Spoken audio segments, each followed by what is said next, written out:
Assalamualaikum warahmatullahi wabarakatuh. Kali ini kita akan membahas panen sekuritas ya.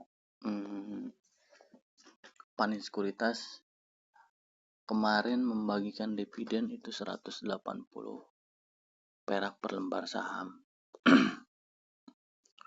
Cuma panen sekuritas ini kalau nggak salah dia juga investasinya banyak ya. Ada di PTBA, banyak lah. Bisa cek sendiri di laporan keuangan.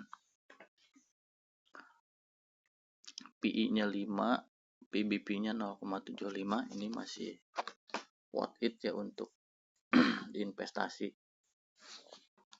Cuma yang mau saya pelajari ya, kemarin saya ketika panen sekuritas ini mau membagikan dividen, kita lihat di sini. Membagikan dividen itu RUPS-nya di tanggal 21 Juni ya.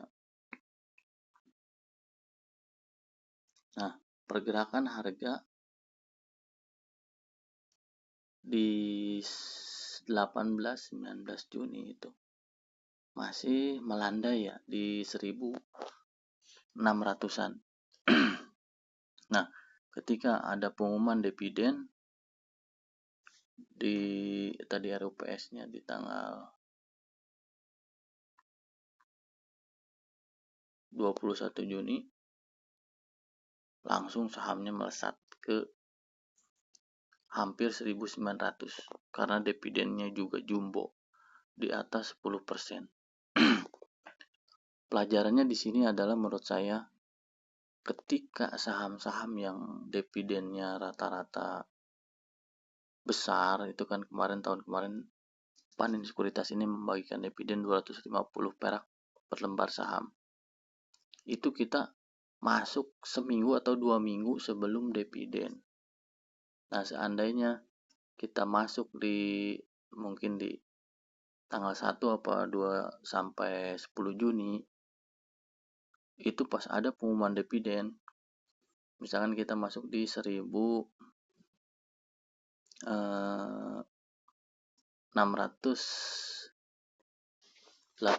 misalkan, langsung ketika naik harga sahamnya ke 1.000 hampir 1.900, kita tinggal pilih mau nunggu dividen atau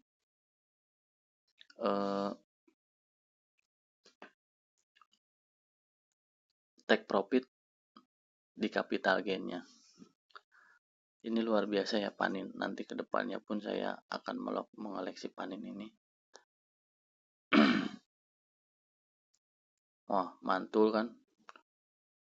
Saham-saham dividen itu rata-rata pergerakannya lambat. Tapi ketika ada corporation action untuk pengumuman dividen, dia akan melaju kencang. Jadi untuk tahun 2025 kita menjadi pelajaran ya. Masuk saham-saham dividen besar itu seminggu atau 2 minggu sebelum pengumuman. Itu kita berpotensi dapat cuan mungkin di atas 10% ya. Kita lihat panen sekuritas ini perusahaannya sangat sehat ya. Sangat sehat. PBP 5. Saya masuk panen sekuritas ini ceritanya di 1.700.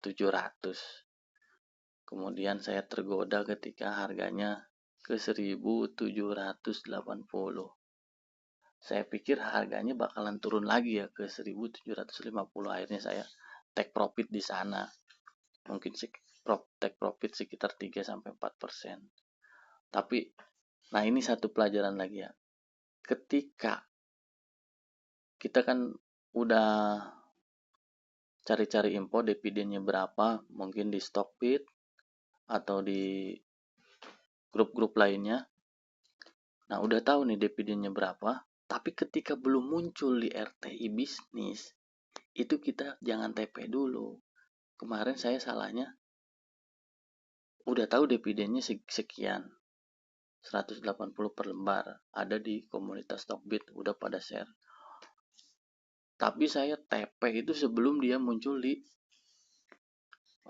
RTI bisnis. Nah, pas ketika muncul di RTI bisnis, sahamnya langsung melesat ke 1.800-an. Waduh, kata saya. Kan lumayan itu, kehilangan potensi profit 2 sampai 5% juga kan lumayan. Jadi ketika pengumuman dividen belum muncul dari RTI bisnis, kita jangan TP dulu. Ketika udah muncul, kita lihat reaksi pasar apa, masih tetap apa ada kenaikan permintaan sahamnya. Nah, kita lihat ya, ini perusahaannya sangat sehat. Kita lihat di Stockbit untuk utang jangka pendek dan jangka panjangnya.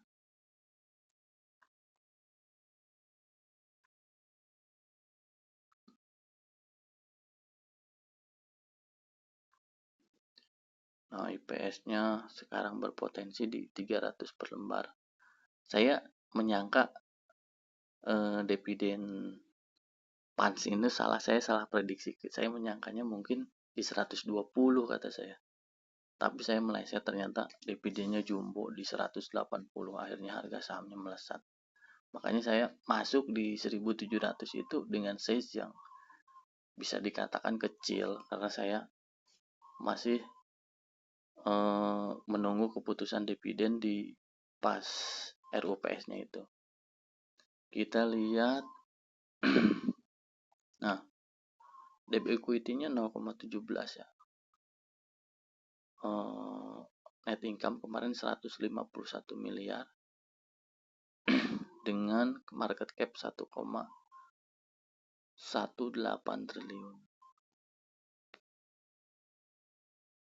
PE-nya 5, PBP 0,75. Cash per share-nya 30. Operating profit margin-nya 57%. NPM-nya besar juga ya, 45%. ROE-nya 9%. Payout ratio-nya 59%. Nah, cash-nya 22 miliar sekarang. Total liabilitas 718 miliar. Total debt-nya 264 miliar. Total equity 1,57 miliar. Kalau saya menghitung itu, jadi debt-nya itu dikurangi equity. Nah, dibandingin sama market cap sekarang, berarti kan ini masih kena 1,3 T, sedangkan market cap-nya 1,1 T. Jadi ini masih under value menurut saya kalau secara fundamental ya. Oke, mungkin sekian dulu pembahasan prospek saham Panin Sekuritas ini untuk para dividen lover, para dividen investing. Tapi kita juga untuk trader, kita bisa memanfaatkan momentum ketika ada corporation action, misalkan pembagian dividen, atau mungkin ada lagi misalkan reg issue apa-apa. Atau mungkin harian juga, kalau harganya lagi dibanting rendah, kita bisa masuk, dan ketika ada pantulan ya kita bisa jual dulu untuk para stock trader, untuk pedagang saham. Oke. Mudah-mudahan bermanfaat, mudah-mudahan kita semua cuan konsisten di pasar modal Indonesia. Assalamualaikum warahmatullahi wabarakatuh.